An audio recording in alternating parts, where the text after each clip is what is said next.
कमला गलो झुका हो वो, पति के प्राण की रक्षा खातिर अपन प्राण तज जाओ वो, सत्यवान की सावित्री बन, सत्यवान की सावित्री बन जाने घर लौटा हो वो, सत्यवान की सावित्री बन जाने घर लौटा हो वो, चूरी और सिंदूर के खातिर तोरो ले लड़ जाऊं वो, चूरी और सिंदूर के खातिर तोरो ले लड़ जाऊं वो।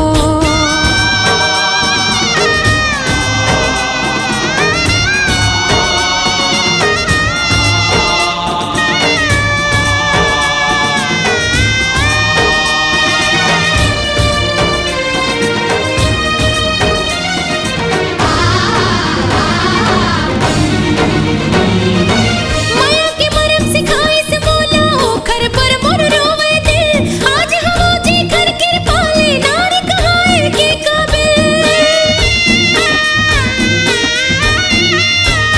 माया के मरम सिखाए से बोला हो घर पर मोर रोवे दिल, आज हम जी घर कृपा ले नारी कहाए के काबिल, ते चंडी दाई हंसता, ते चंडी दाई हंसता मैं रणचंडी बन जाऊं वो, ते चंडी दाई हंसता मैं रणचंडी बन जाऊं वो,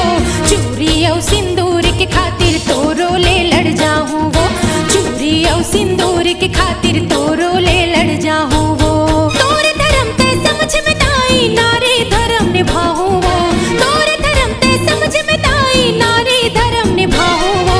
चूरी और सिंदूर के खातिर तोरो ले लड़ जाऊं वो, चूरी और सिंदूर के खातिर तोरो ले लड़ जाऊं वो।